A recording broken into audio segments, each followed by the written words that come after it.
Hey everybody, Alucard 2089 here again, and so tonight I just wanted to do a short kind of stream and talk about retro games and talk about new hardware that we're getting for retro game consoles and stuff like that.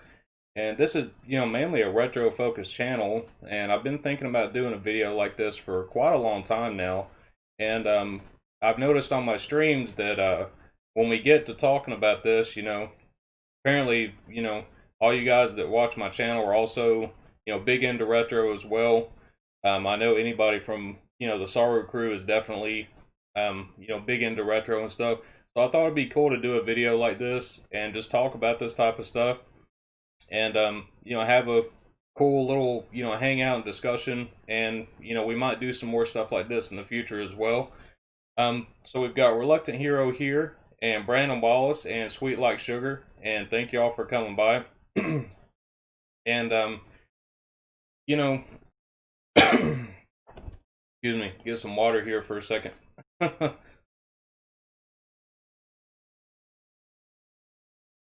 No beer tonight. Gotta hydrate. um, but anyways, I just wanted to do a video like this, and we'll play some music in the background here and there. I've got the soundtrack for Triggerheart Excelica that I'm gonna play in the background, and y'all are probably familiar with that game. Uh, in my opinion, one of the coolest shooters on the Dreamcast. Probably has one of the best soundtracks out of most of the shooters on the Dreamcast as well. Um, so I'll play a song here in the background while we're talking about stuff. Turn it down just a little bit lower. So we've got a ton of awesome stuff coming out now. I mean, we've got all these ODE optical disc emulators, EverDrives. So much FPGA technology that's coming out right now, and it's really interesting. I mean, looking at retro systems and stuff like that, even like 5 years ago or something like that, and what it's advanced to now. Just the capabilities of things you can do with them, it's kind of unbelievable. Like we probably never would have thought, 20 years ago or even 10 years ago that all this stuff would even exist now.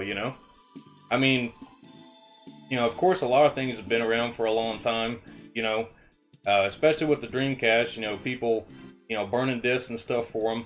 I actually didn't get into that until this year. Up until a few months ago, I actually burned a disc for the Dreamcast for once.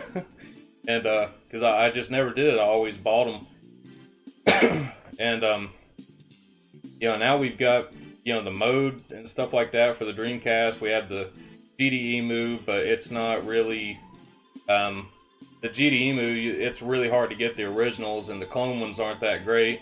They break down. So I'd say the mode's the best way to go with stuff like that. Hopefully I'll be getting a mode pretty soon. And we have Daniel F here. Thank you for coming by, man.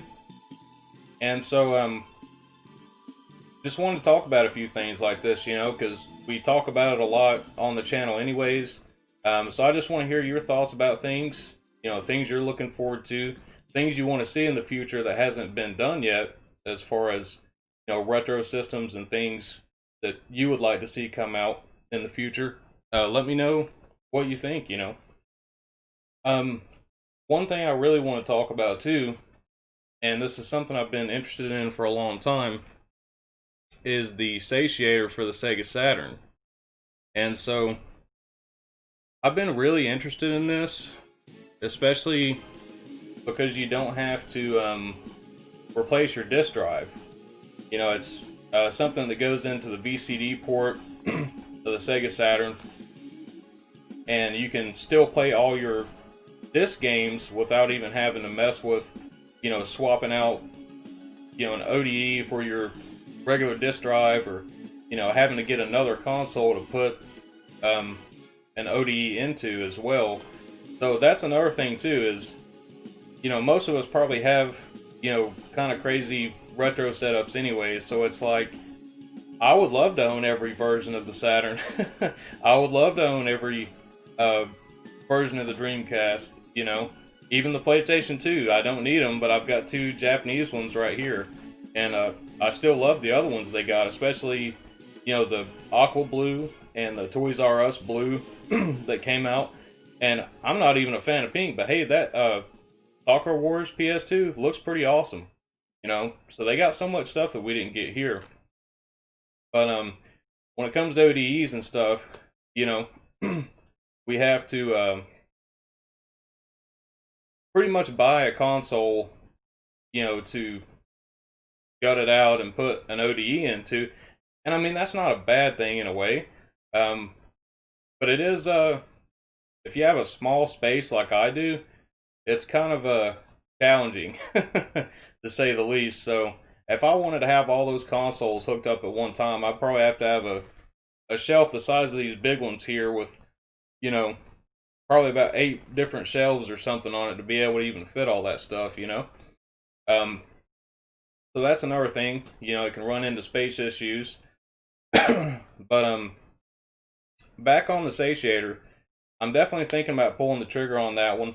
So it is, I think it's what, about 260 is the price that I saw today, which is really not bad for what you get. There already are some reviews on this device, and there are a few bugs with it from what I understand, but they're getting squashed like pretty much immediately, after users let them know what's going on with it.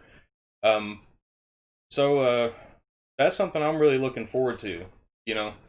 And with the VCD port, you really don't need a VCD card anyways. There's only a handful of games that use it. One of them, or really the only one I can think of off the top of my head, is probably Lunar Silver Star Story Complete, the MPEG version.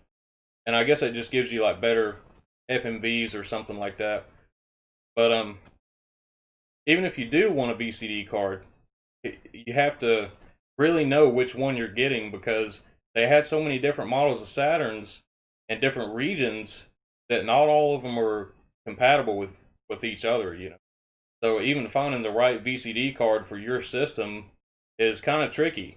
So I thought about getting one a long time ago, um, but I don't want to get stuck with one that doesn't work with my system or something like that. Um, Reluctant Hero says, "Yep, if you had told 11-year-old me in '91 that I could have every SNES game ever on one cartridge, I would have laughed at you." Yeah, exactly. And me and my friends probably talked about that type of stuff when I was a kid. Talking about, what if something like this existed, but then we just forgot about it. Over the last 20 years, and now we have all this cool stuff.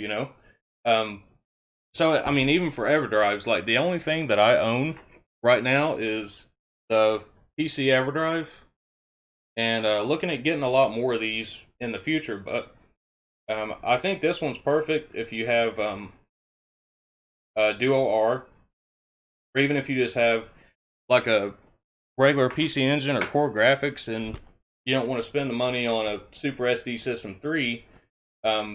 The PC EverDrive's great. I've never had any problems out of it. It runs all the HuCard games perfectly.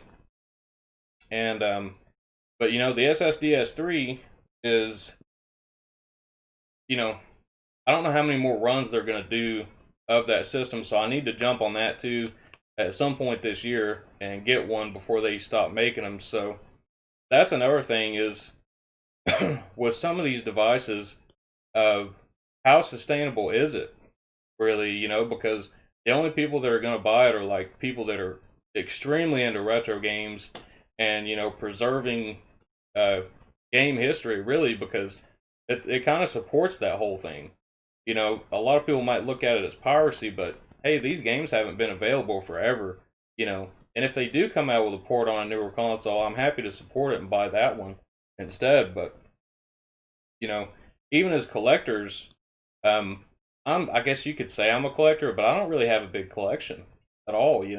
So I think having EverDrives and stuff like that, and allowing you to play games that are way above your price range, like $500 or $1,000 or something crazy like that, it just makes so much more sense to buy an EverDrive, and you can still collect for the system, you know, as time goes on, but at least you have all those games on a cartridge. So I just think it's pretty awesome that we have this technology now. And even going to excuse me, FPGA consoles, like what Analog's done with all their systems. You have the retro USB AVS, which is really the only choice unless you want to spend, a ton of money on an analog NT. Um, we're coming a long way with this type of technology. Will it get cheaper over time as it gets more popular? It's hard to say, because it's already kind of a niche thing to begin with. So um, for the sales and everything, I don't know if it'll ever get cheaper or not, or if it'll stay the same. It's hard to say, but I'm kind of in the group that I feel like I need to buy all this stuff as soon as I can, so that I don't miss out on it later, or have to pay an arm and a leg to get it later. Um, Even with like new games and stuff this year, the only ones I'll be buying are probably shoot 'em up games. It's gonna have to be something really good, for me to even drop the money on it. Um, so I think I'm gonna try to put what I can to getting the retro setup as complete as possible, you know, and maybe even doing some mods on some consoles. I already did the soft mod on the Wii, and I'm actually really happy I did it. I was afraid to do it for a long time because I thought I was going to break the system, but it actually turned out to be a very good thing. I'm still not done with everything I want to do with that. There's still some more, programs and stuff I need to get from the Homebrew channel and configure some things. And even with one thing I want to talk about. So the GC loader. So I've been kind of thinking about this for a while. Like, what would be better?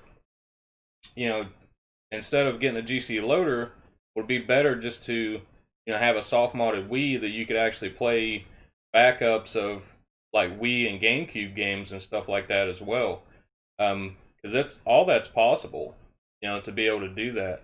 And you probably wouldn't really want every game in the library at the same time. Just the really good games and maybe some imports and stuff like that. Sweet Like Sugar says, I think as ARM chips go down in price, so will these ODE devices. But how long will that be? Yeah, yeah, that's very true. It's like, like how long would it take for that technology to get cheaper in price? But I think some of it, to a point, would depend on, excuse me, would depend on the sales of, how much they're going to make and what their profit is. Because as a business, they have to stay sustainable. So with it being like a niche genre, I'm not really sure, if it will go down over time. But we could see it happen, And I mean, who knows? Where are we going to be 10 years from now? Like when we're all looking back on this time, and everything we've already got over the last few years, what are we going to have then? I mean, who knows? Maybe people won't care about the original hardware anymore by that time. I don't know. I mean, that is one thing about it. It's just mechanical wear and tear of any kind of console, which I guess disc rot and stuff like that does exist, and they get scratched up, so it's kind of not sustainable to have a collection of CDs. We have no idea how long they're going to last, really. Um, so I think the ODEs are actually a good solution just to preserve all that stuff because, um, what if like all these ODEs go away in the future? Like, what if all of a sudden they just stop making them? Um, then I guess it's just back to computer emulation, which I do like computer emulation for a lot of things, but I mostly just use it for arcade stuff, like stuff you can't play anywhere else, except for in the arcades. I know I've talked about Launchbox quite a few times, and I have seen other front ends, but from what I've seen, I think Launchbox is probably the best one out of the ones I've tried. Some of the other ones have a lot of compatibility issues, stuff like that. But even RetroArch now has NetPlay, where you can play these arcade games online with a friend, but you have to have like um, the same exact ROM as your friend and the same exact core for RetroArch, you know, for for both people to actually be able to play it. So it's kind of like you have to have friends that have the same similar build like that, or make a similar build to be able to use that NetPlay. But some other friends of mine have informed me lately about some other things that I wasn't aware of to play these types of games online with other people. One of them is called Fightcade. I haven't tried that one out yet. Just recently found out about it probably a couple days ago. So definitely want to check that out and see how that works out. And then there's some other things that I've heard of here lately as well, as far as emulation and playing online with each other and stuff like that. So hopefully we'll see things like that evolve too.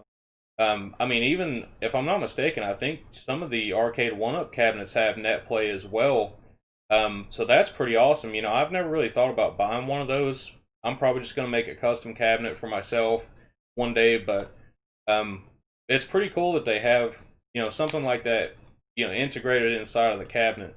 Um,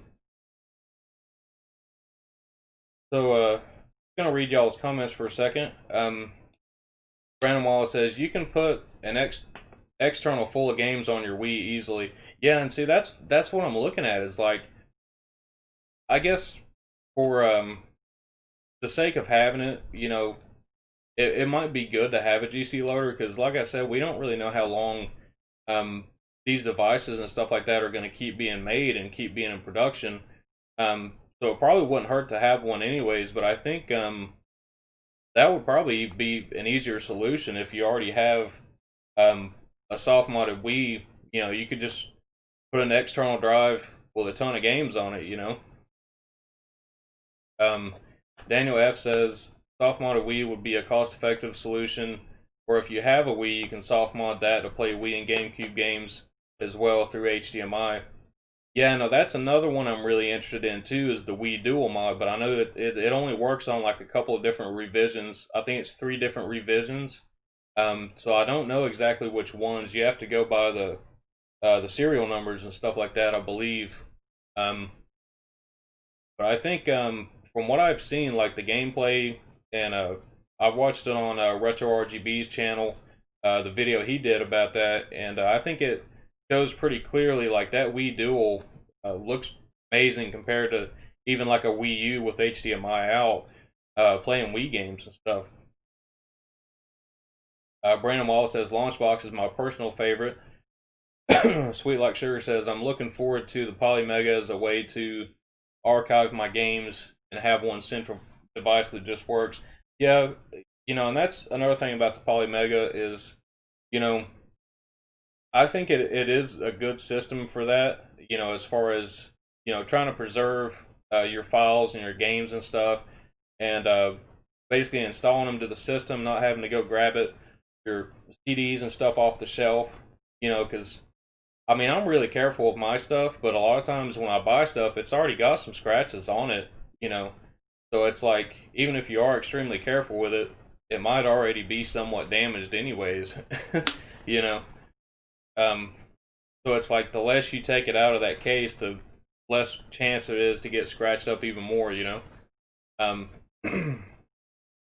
and some games, like the little thing in the middle on the case that holds the disc in there, sometimes those things will break off, or you'll get one that's broke off and you didn't know until you open it up, and now the disc is flying out at you, and getting scratched up that way too. So there's a lot of different situations that can happen with damaging a disc, but Brandon Wallace says I have Fightcade on my PC and my arcade cab.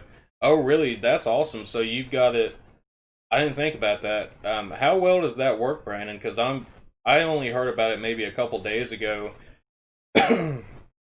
So I'm actually really interested to see, how that works. Sweet Like Sugar says Launchbox is awesome, but I feel like it's more of a hobby to put it all together. Yeah, it definitely is. It is time consuming, and trying to get all the files together to do it. I mean, just doing MAME alone, it's not too bad to set that up because you're basically just downloading MAME and everything like you normally would, your ROM set, and then you're just importing it all into Launchbox. Um, so it's not too bad as far as that goes, but when it comes to, configuring emulators, um, and putting everything in, it's not bad like once you know how to do it, but there is definitely a learning curve. I had to watch a lot of videos to even get mine set up the first time. Um, but I think it's worth it when you get it done. But at the same time, it's kind of like even with a EverDrive, you still have to get all the ROM sets, and you still have to, if it doesn't have the folders like it's supposed to be, you have to make the folders, um, and still put it, on that SD card. So that's still a process as well. The longest thing about Launchbox is just downloading all the metadata for downloading all the photos and stuff of each game. Like that stuff takes forever. Especially if you have hundreds or thousands of games you're importing at one time, like you're basically leaving your computer on all day long to get that done. So that's the only bad thing is you have to wait quite a while. Um, Reluctant Hero says, I haven't read up on Launchbox. Is it akin to RetroPie setups? I'm not 100% like familiar with RetroPie yet. I haven't had one like a Raspberry Pi or anything to mess with. Um, I don't know if you could use Launchbox on one. I've never tried to. Um, but basically, it's a front end. Um, if you have big box, you can there's like hundreds or probably even thousands of different themes on there now that you can use. Um, and I'm sure that you guys have probably all seen it in different YouTube videos and stuff like that. Like people that even have it, on their arcade cabinet. I just don't know if it would work on a RetroPie because I've never tried it. I don't think I've ever seen anybody try to do it. Um, Brandon Wall says Fightcade takes a bit of setup. You have to make sure to have the correct version of ROMs. Go online. Some games have more users than others. Just really got to find what you like. Okay, so it's probably kind of like the RetroArch Net Play. Like you have to have the same ROMs as your friends to be able to actually play the game. That kind of makes sense though. I don't really know how they get around that without doing it that way. Um, and Brandon says, but to be honest, I don't use it much because I have to go out of big box to use it, and I'm usually too lazy to mess with it. Yeah, especially if it's in your cabinet already. Yeah, I can see where that'd be kind of a pain to have to go back and forth.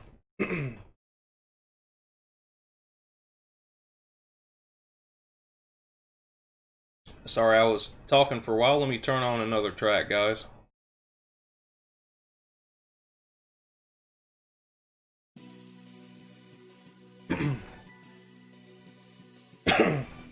Brandon Wallace, yeah, that's a better description too than what I gave. He says Big Box is a front end for multiple emulators. You can launch all your games from one central program, and it adds all the art and metadata, so it's all streamlined together. Yeah, that's a great description of what what it actually does. Because you can pretty much have anything in there. Like all your emulators and everything all in one place, and have really any system you wanted to on it as well. You can also make it portable if you wanted to. If you wanted to get an external drive and just move your entire Launchbox build over, to plug it into something else, or even just flash it onto another computer, copy all the files over. So I'm actually planning on doing that eventually to make backups of all that stuff because it is time consuming. But it's very worth it once you get it done. I was talking about this a while back, but I haven't really had time to do it yet. But I want to add like MSX stuff in there, and because I know the MSX had so many awesome, shooters and stuff like that. I mean, it was basically a Konami machine, for the most part back then. So, you can't really beat old school Konami and the stuff that they were doing, back then. Um, Brandon Wallace says I also used the big box variant of Launchbox because it looks nice on the arcade cab. Yeah, big box looks great. I haven't got it just yet, but I do want to get the lifetime license for that so I could use it, because when I finally do build an arcade cabinet, that's definitely what I'll be using as big box.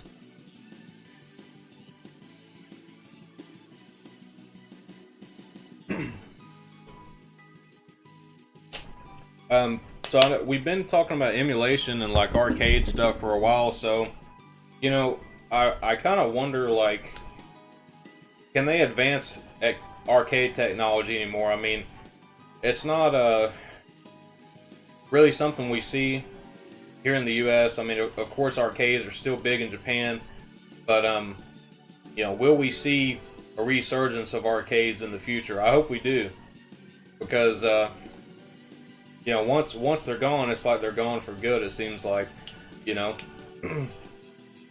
there's a an arcade, like, it's probably, I don't know, an hour or two away from me, depending on traffic, maybe more.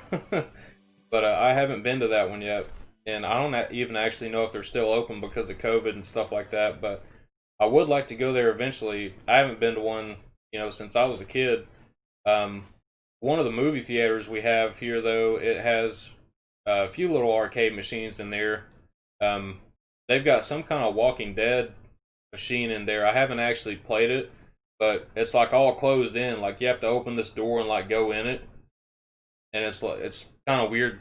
So I don't really know what that machine's like. It's probably like a shooter, like a light gun game, maybe. I'm not really sure how it works.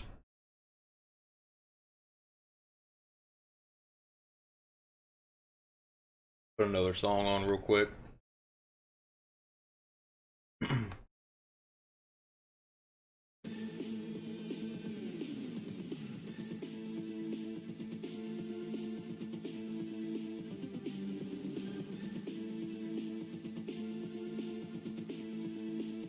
Um, One thing that's interesting too is if we look at um, the advances in mods that people have been able to come up with and do.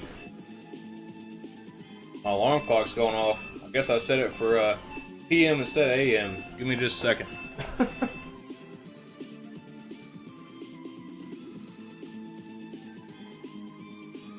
Alright, sorry about that. So,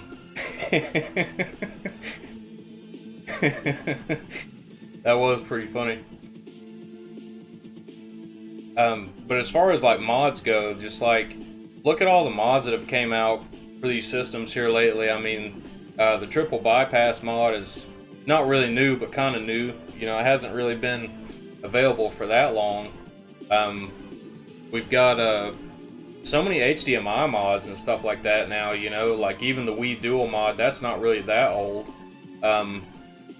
It's just pretty amazing to see, how all these talented people in this community are keeping like the retro stuff alive, and I'm definitely thankful that there's people out there that care enough about it to try to preserve it and keep it updated, as technology evolves.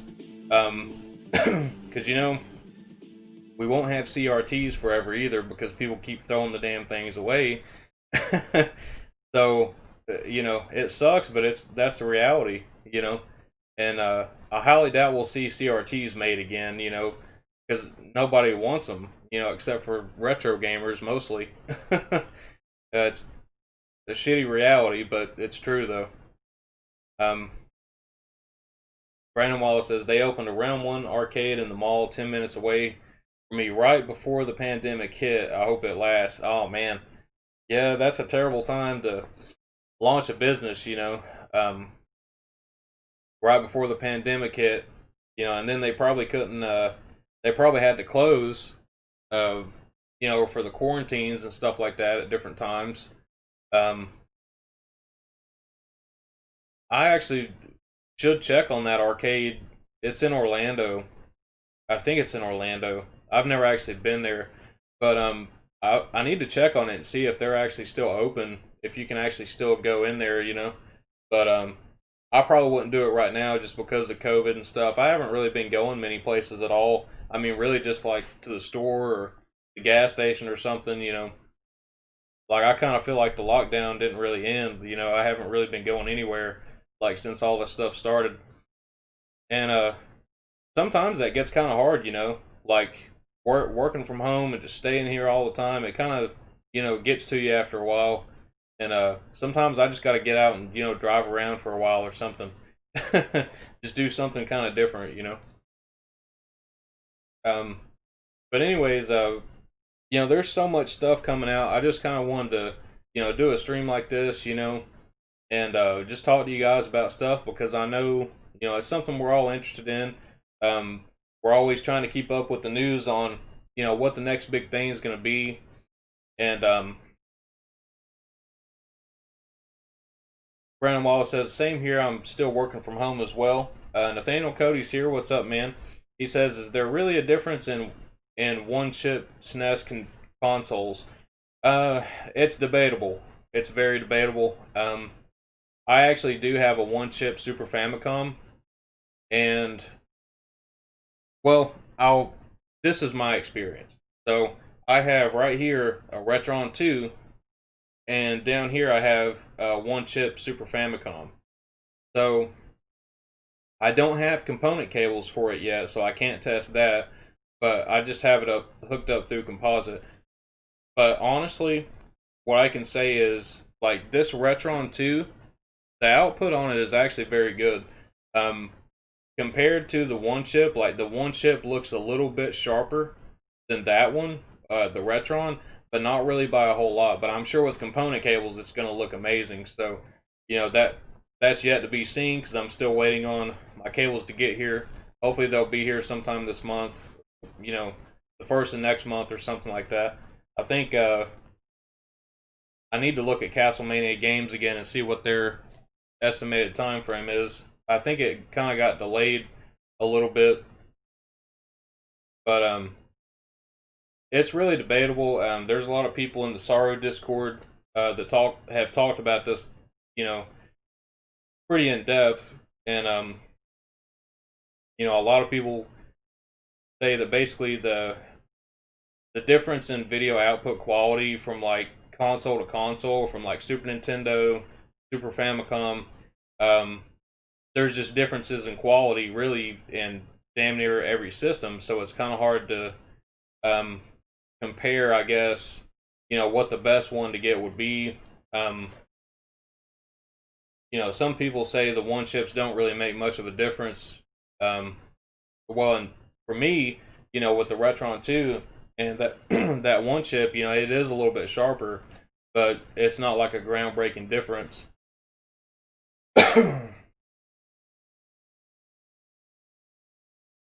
Oh, awesome. Reluctant Hero says HD Retrovision just received their shipment from overseas. They'll QC the batch and then ship out to resellers like Castlemania. Awesome. Yeah, hopefully it'll be pretty soon. I've got 3 cables I'm waiting on from them. I haven't actually played my Genesis in a while because I have my Saturn hooked up all the time with the Genesis cables, and I just haven't really felt like unplugging it. um, but I love the hell out of the Saturn, especially on this TV with component cables. That's why I haven't hooked up anything else with those Genesis cables yet. I'm just like, I'm just gonna leave the Saturn plugged in. But even for me, I think that satiator thing would be perfect instead of getting a mode because I can still play all my discs and everything and not have to worry about anything like that. Like swapping out the original disc drive. So I'm really interested in that. I might even pull the trigger on that tonight and just go ahead and order one. I still need to get a mode for my Dreamcast and pretty much EverDrives for all these other systems. So uh, definitely want to get a Mega EverDrive Pro and an Effects Pack Pro. So hopefully here in a couple months I can get those two EverDrives. But I need to get my Dreamcast sent back to me. So I have one that's got DC HDMI, a bunch of other mods done to it. But the GDEMU went out and I didn't know what the problem was when it started acting up. So they've done some repairs on it, and I'm just gonna have them send it back to me for now and just put the regular disk drive in it. Um, because I think it does have a region-free mod in there as well. And now that I have, import games that I'm getting for the Dreamcast, I would kind of like to have a system that I can use those actual discs with. So I'll probably do that for a while before I get a mode. And I really want to get that because it's going to make the streams for Dreamcast stuff so much better. That's actually why I haven't been streaming any Dreamcast stuff in the last little bit. Because I want to get that done. And eventually we'll do Thomas Wave streams too when I do get a mode. And we'll play through all those games and stuff like that too. But that's another thing to talk about. I know it's kind of old news now, but, getting the Thomas Wave games ported to the Dreamcast, that's a pretty big thing. There's so much stuff coming out for the Dreamcast now that we probably never would have thought about, 5 or 10 years ago. Even the new like homebrew games that keep on coming out for it, there's just a bunch of awesome stuff coming out, and I hope they keep on making stuff for the Dreamcast. Um, and we can't have a stream like this without mentioning FX Unit Yuki as well. So that's another awesome homebrew for the Dreamcast.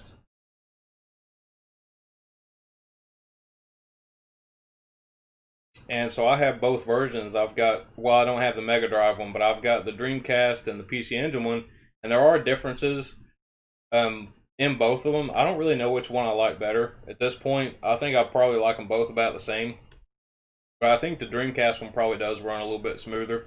Um, but for me, I think like as far as the Dreamcast goes, that's the biggest reason to buy a mode though, is because of those Thomas Wave games and stuff like that. That Hokuto no Ken game is quickly became one of my favorite fighting games, and I really want to play that on the Dreamcast. The arcade port of it. So it kind of leads you to wonder though, like if they've been able to get the Thomas Wave ports going, and what if they're able to figure out how to get the Naomi stuff running on it? Because the Naomi was basically a Dreamcast. I think it's just a matter of time before somebody figures out how to do that. And then the Sammy stuff we might be able to get too. I'm not really sure about that, but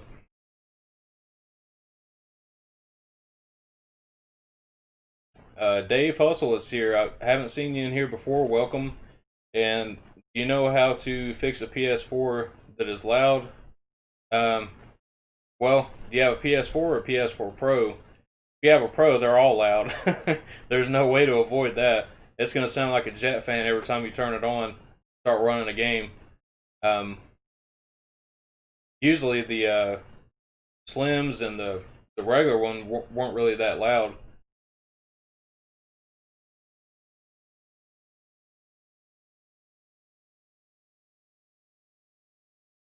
Nathaniel says, "I have a Pro. It's so loud." Yeah, it is. That's why I started getting the if it's a game I can get on Xbox, I usually get the Xbox one because of that, because it's so quiet. um, and plus, like the way I have this set up, so like my laptop is actually on top of my little entertainment center here. So like up underneath this shelf is where my PS4 and Xbox One X and all that stuff is, and there's these doors that close, like these glass doors, so I actually have to open the cabinet up when I play it to make sure nothing overheats.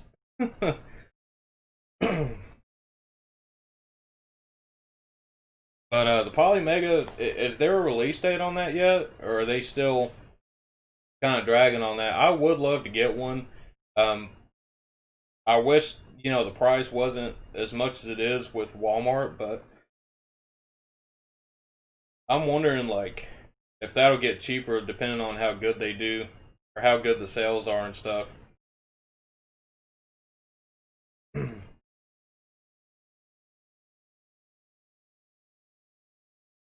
Dave says, "Why are the PS4 so loud?" And Nathaniel says, "Dust or the game's graphics." Yeah, one or the other or both. Um, Dave says, "I have to turn the sound on full volume to hear the game over the console noise." Yeah, I do too. I have to turn up the game a lot louder than what I typically would. Um, be able to hear everything. But another issue that I had with PS4s is I don't think the PS4 is like Samsung TVs because when you have HDR turned on, it flickers like really bad. It'll just randomly like flicker black and go back to the screen, and that drove me crazy with games. So that's another reason why I don't play the PS4 much because I got so tired of that. Um, and Samsung swears that it's on Sony's end. They just haven't released a patch to optimize it. To work with these type of TVs. So I've got a Samsung. What is it? A 7 series 4K TV. Yeah, Brandon Wall says yes. My living room TV is a Samsung and it does the same crap. Yeah, it's aggravating as hell, man. When you're playing a game and it just flashes and it usually does it at the worst time to where it like you get killed or something because you couldn't see what was going on. Or I'll try to pause it real quick if it does it. um,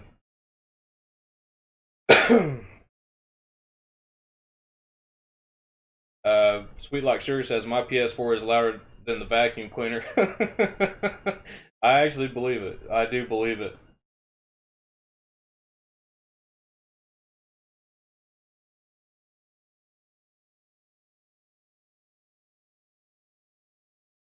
Nathaniel Cody says how is PS2 games on a PS3? I believe that's a model number. I think he means the backwards compatible PS3. Well, so I used to have one. I actually used to have a backwards compatible PS3. That ended up overheating on me after a few years because I was trying to download PlayStation Plus games and I left it on pretty much all day because the PlayStation Store on the PS3 was so damn slow at downloading anything, and it ended up overheating just from that. So, but as far as the PlayStation 2 games, I think it runs them just great. Um, there's different options in there as well. Um, if you get a PS3 test system, and I've heard Radical Reggie talk about these quite a bit. The test system, that's how he plays all of his imports and stuff, because those consoles were actually region free, and they actually have more options in them and stuff too. So, like for PS1 games, PS2 games, there's like options in there that you can mess with that aren't on the retail systems. Like you can upscale certain parts of the games, or like there's so much stuff you can do with those systems. But I'd say those are pretty expensive now. Um, but that was my main way of playing PlayStation 2 games for many years. Um, After I got that, so I really liked it. You didn't have to worry about running out of memory card space or anything like that. It had internal memory cards built in to the system, and it worked great. If you wanted to swap discs on like a 2 disc game, it has a option in there, where you change the disc in the menu, and it'll change it over. And I don't know if people are familiar with this. Most of you guys probably know, but all PS3 systems can play PlayStation 1 games. So they didn't take that out of there. It was just the PlayStation 2 stuff. But you can play PlayStation 1 original games on any PS3 console.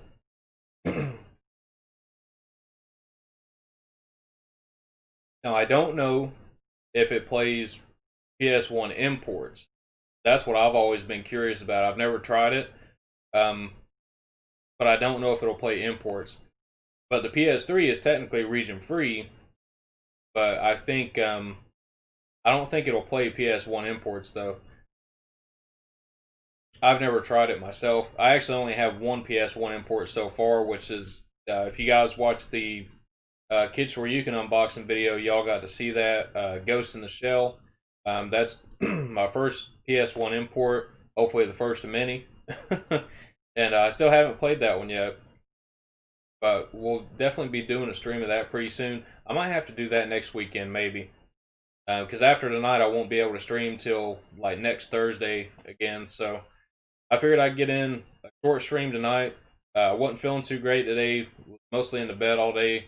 Then I got up, got something to eat, and feel good now. And so it was kind of late, but I wanted to do some kind of stream tonight. So I figured we'd talk about, new retro products that are coming out.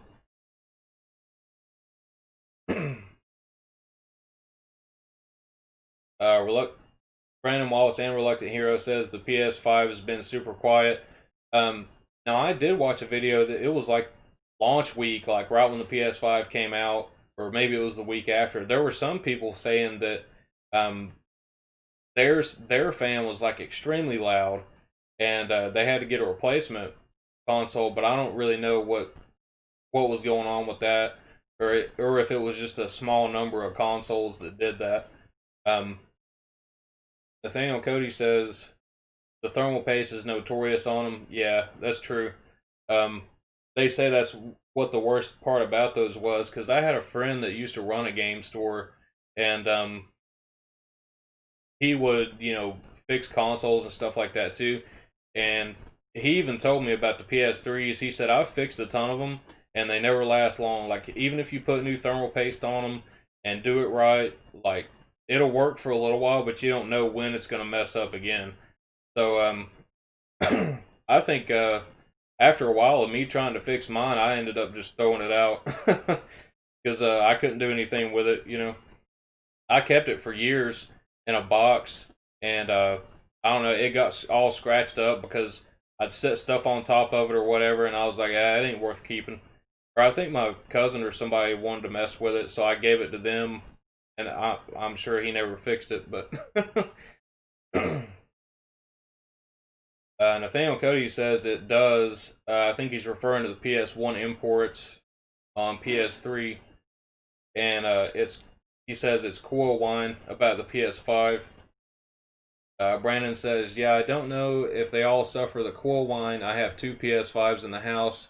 Neither of them have it. Oh, wow, you got two PS5s? Ballin', man.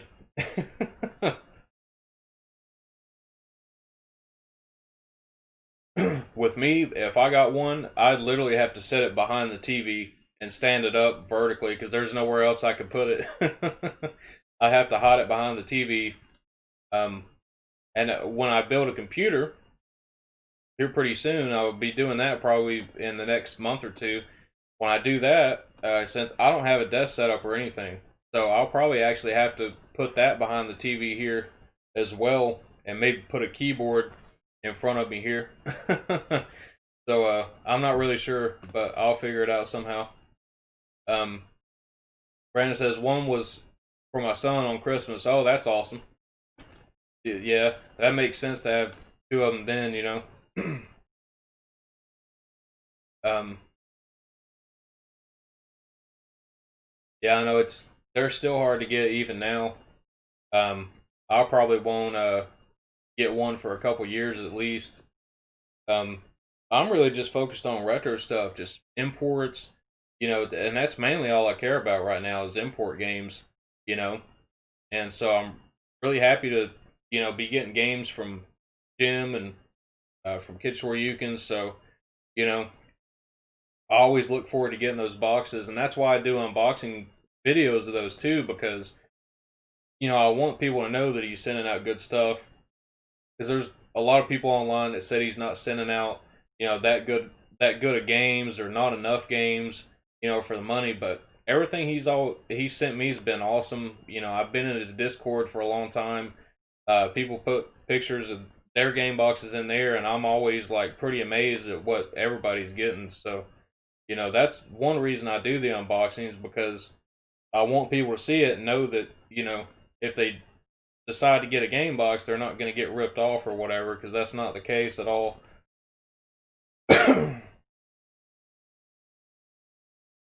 Nathaniel Cody says, same here. I'm considering import PSP games because it's not region locked. Yeah, there's some really good PSP games too. I only have a couple of imports over here. Let me grab them real quick and I'll show them to you. They're just right over here on my other shelf that you can't see.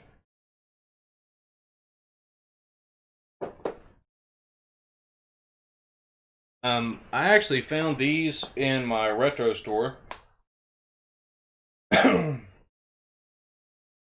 And so this is a spin-off of a Monster Hunter game. And this is called Mohan Niki Aomura. So what that is Mohan is short for Monster Hunter. Niki is journal, or like a diary, basically. And Aomura, it's basically just the town, island town, basically, is what you could say. So this one's pretty cool. I haven't played it a whole lot yet, but you play as the little cats in Monster Hunter. You know, the ones that like follow you around and help you out and attack people and stuff. So that you actually play as those guys in the whole game, and it's pretty cool. I haven't had a chance to play it a whole lot so far. It's probably actually in my system right now because I don't have the disc in there. And this one, I haven't played this one just yet, but this one is the Wild Arms XF, and it's the Chinese copy. And so I can't read Chinese obviously, but it's basically the Chinese version, and I believe it has Chinese voices and Japanese text, I believe, which that's okay because I'm learning Japanese, so I don't mind that a bit. But I'm definitely looking at getting, more imports for the PSP as well. I actually got my PSP back a couple years ago, and I've been wanting one for so long because years ago I actually bought the God of War PSP brand new, and I ended up trading it or selling it to a friend because he gave me a good deal on something, and I wanted to return the favor, so I knew he wanted that really bad, so I sold him that and all my games for a pretty decent price. But I didn't have one for many years, and I picked one up. It came with a few games, and I went to my local retro store, which is now closed, the one that I used to go to all the time, and he had so many PSP games in there just for dirt cheap, and I just bought up a ton of them, like 10 or 15 games, and I was going to go back and get more, and they ended up closing not long after that. But definitely planning on getting more stuff for the PSP, also for the DS and 3DS. Like, there's so much stuff I want, I'll probably never get it all. There's just so many awesome games on those systems, and a lot of them are getting expensive now too. A lot of the really good ones getting expensive, so now is the time to jump on DS and 3DS stuff before it gets to that point where they start getting really pricey. Some of them already are, really. If you're a huge Castlevania fan like me, I'm sure you know those games have gone up pretty big in price, for the DS.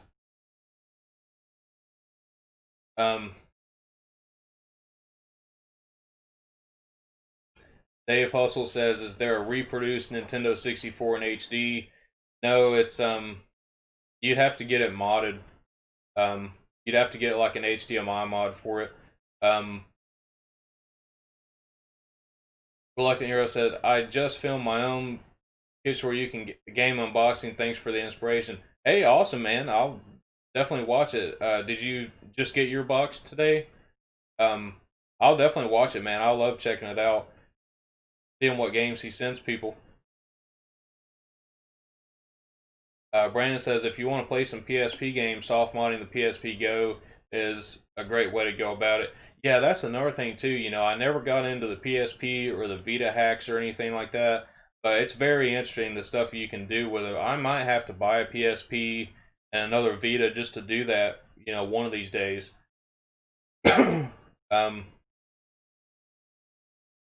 Nathaniel Cody says, I repaired a PSP game recently.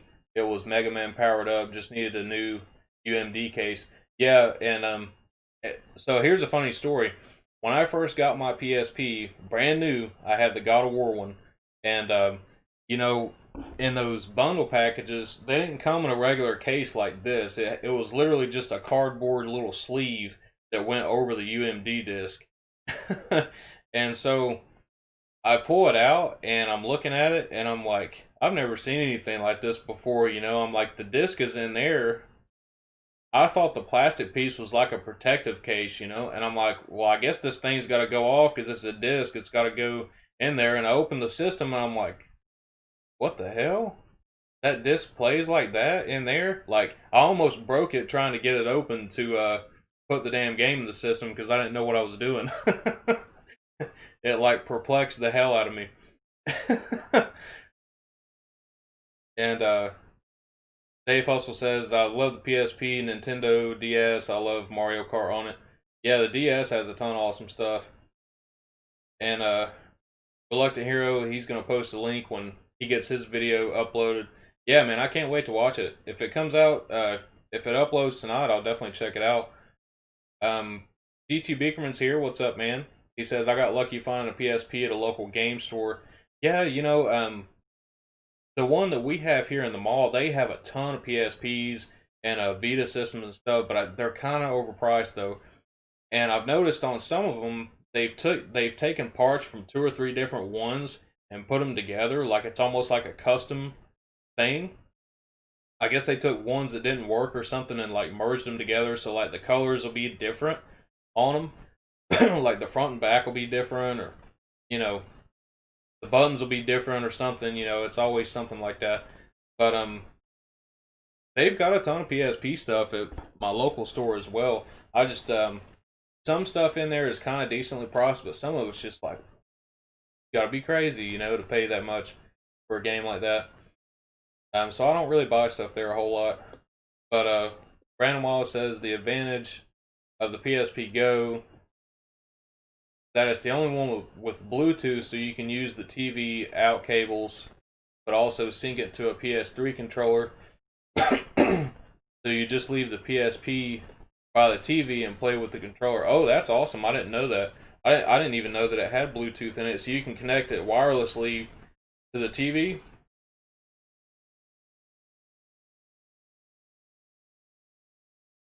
Or use the TV out cables. Okay, I see what you're saying. But also sync a PS3 controller to it. Okay, so that's what the Bluetooth supports for the just for the controller. That's awesome though. I had no idea that that system was capable of that. Would that be the best one to mod for that reason?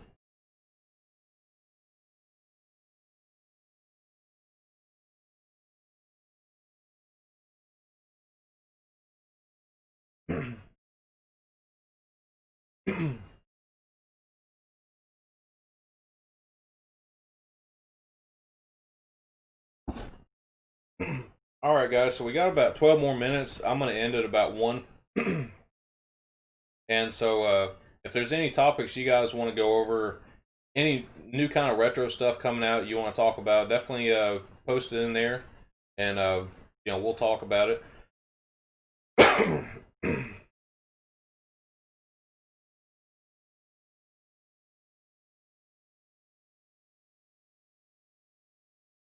I keep forgetting to turn music on. Sorry about that, guys.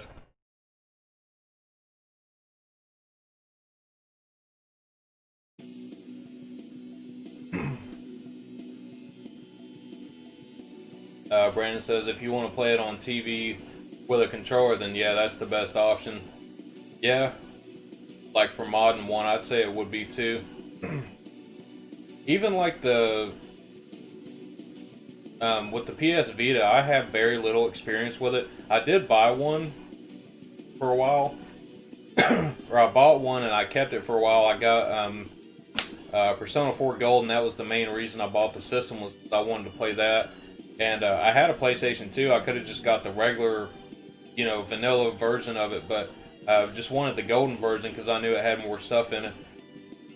But I played it to death for a couple weeks, and one of my friends had to have surgery, and they, had to take a lot of time off work and shit. So I actually let My friend borrowed it, and they've still got it. They just live like 2 hours away from me, so I still have to go pick it up and get it back.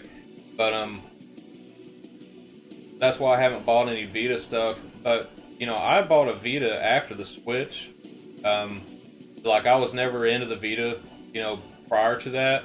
So having a Switch and also seeing like so many franchises that were only coming out on the Vita and stuff like that were slowly getting moved over and getting ports and stuff to the Switch. So I'm like, is it really, you know, worth buying stuff for it? Because a lot of those games were on the PS3 as well, you know. But it did have some good exclusives and stuff like that. But for me, like, I'd never be like one of those collectors to buy like all the limited run stuff for the PSP and all that type of stuff. You know, it's just a money pit, really, honestly.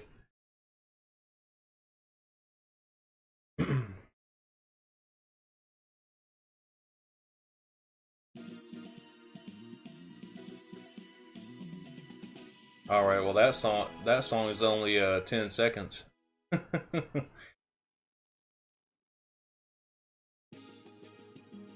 There we go. There's one that's a little longer.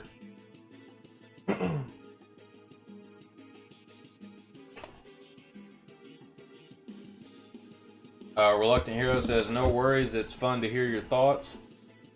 Brandon says, "If you're looking to play handheld, like I like the older models better. The control is not as cramped. Don't forget the PSP Go is digital only. So you can't use your games on it." Yeah, that's the thing is like I remember even back then when the PSP Go came out, I was like, who the hell would want that thing? You know, like why would you want a digital only thing? Because like those proprietary memory cards are extremely expensive. Like those, what are they called? The Duo cards or something like that, or I don't remember what they're called now. But even now they're extremely expensive. I try to get real games for it instead of downloading stuff because of that. But I know that if you hack the firmware on them, you can basically get those adapters that will let you use an SD card instead. But I think if you do that, you can't. It restricts other things, I believe. Like I know there's like pros and cons to it, but I'd probably do that and just use a regular memory card. Nathaniel Cody asked, "What PSP do you have?" I have the God of War Red PSP 2000. Yeah, that's the same one. That's the only one I've ever had. I bought it twice. So I had it. I bought it new a long time ago, and then I sold it, and then I ended up buying another one just like it. They also had a black God of War one too when Ghost of Sparta came out. It was black and had the red buttons, but I didn't think that one was as cool as the all red one. I really like the ones they got in Japan for the Metal Gear games. The digital camouflage one they came out with, and then the it's kind of like an emerald dark green color. I really like that green one. The black and red was a PSP 3000. Yeah, that's true. Yeah, it was one of the last, one of the later models of the PSP.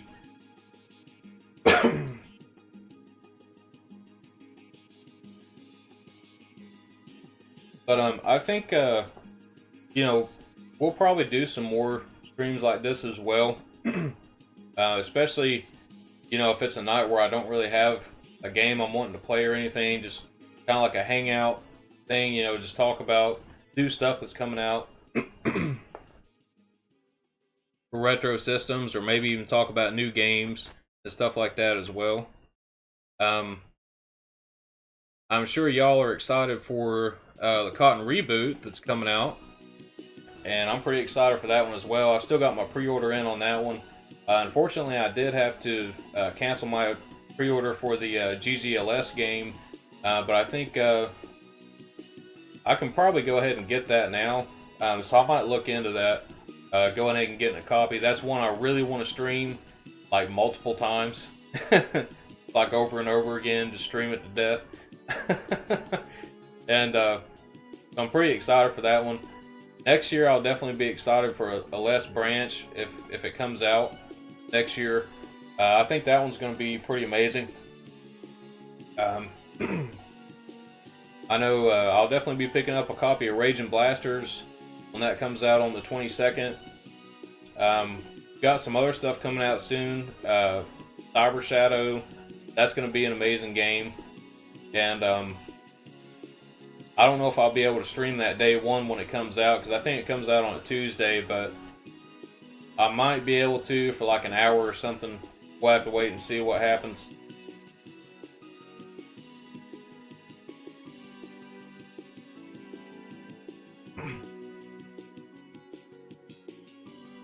Brandon says, I also have the Red God of War PSP. A few months back, I pulled it out, and the battery took a crap. It was all bloated and ready to explode. Oh, man. Well, luckily, you caught on to it before it actually did, you know. And that's the thing. The only batteries you can get now for those are like aftermarket ones, and I've heard there's, you know, it might work and it might not, you know, depending on how long it's been sitting on the shelf, because you know, they're all lithium-ion batteries. Just because it's never been used before doesn't mean it's gonna work right, you know? Because the longer it sits on that shelf, you know, the less time it's gonna work, you know, basically, when you get it. Reluctant Hero says, I have a Monster Hunter themed PSP 3000, love it. It has a black matte texture, a concave thumbstick, and the extended battery by default. Oh, that's awesome. Yeah, and I've seen that same one that you're talking about. That's an awesome system, the Monster Hunter version. I was looking at those too, like when I finally decided to get the God of War one again, I was looking at like the import systems and like the different special editions and stuff. And I've done the same thing with, you know, like 3DS consoles. I researched the hell out of the different ones when I wanted to get a Japanese one.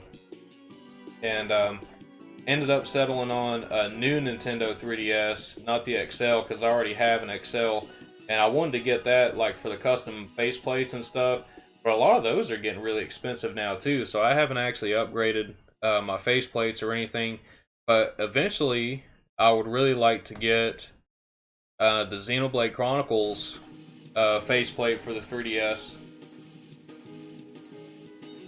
And GT Bickerman says, I bought a component cable for my PSP just in case I want to stream playing it sometime. Yeah, that's a good idea. Like, I've been thinking about buying that too. I've actually got a couple different ones in my watch list on eBay right now. I've always wanted to try that out too. You know, because back then when I had a PSP originally, I didn't have a flat screen that used progressive scan, you know, to be able to actually take advantage of it.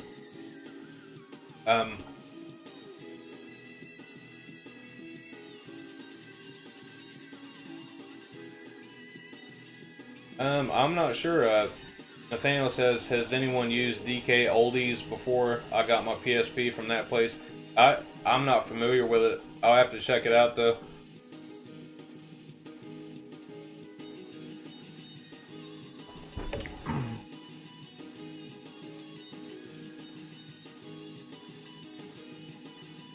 Oh, awesome. So, Reluctant Hero says, I bought a ton of those new 3DS faceplates when they released. They're so cool. Yeah, man, like, there's a lot of them I'd like to get. I love the Mario Hanafuda design that they came out with. That's one of the most expensive ones now. And the glow-in-the-dark Boo one that has, like, the Boo on there that glows in the dark, that one's, like, extremely expensive now. If I could really pick any two, I'd probably get the Xenoblade ones and the Fire Emblem Fates ones that came out. But I know those are getting up in price, especially the Fire Emblem ones. You know, one thing I've been thinking about doing here lately as well is playing some different kind of games, you know, than what I typically do, like some newer stuff.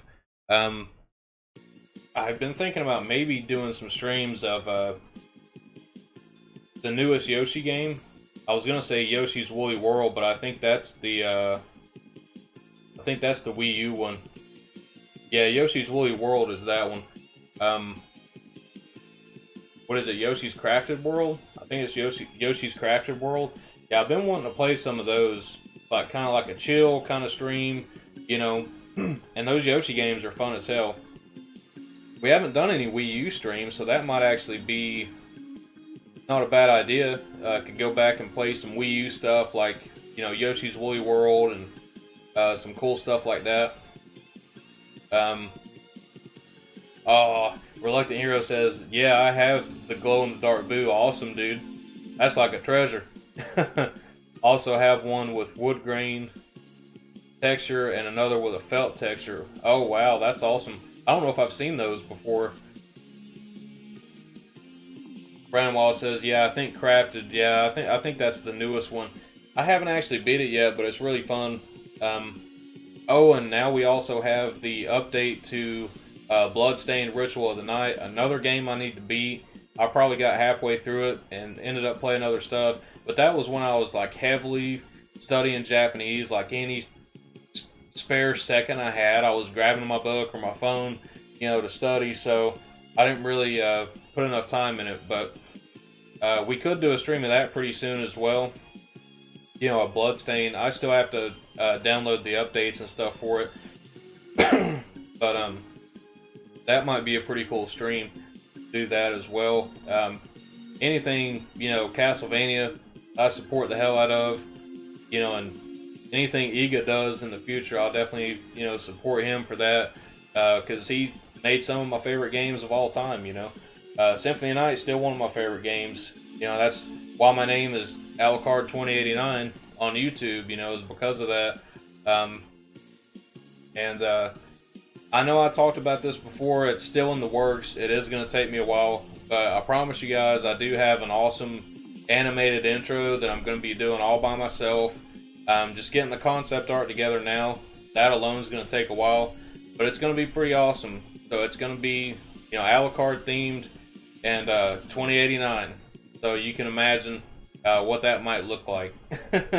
I won't give you too many ideas or spoilers, but it's going to be pretty cool. So, well, it's actually 1 o'clock now. So I guess I will go ahead and end the stream.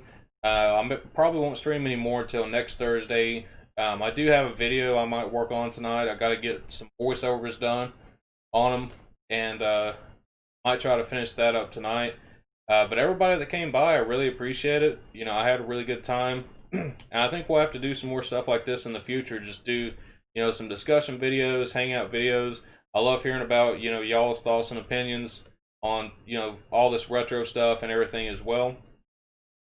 But anyways, I hope y'all have a good night and a good rest of your weekend. And I will see y'all next week on Thursday with another Paper Mario stream. And we're getting pretty close to beating that one.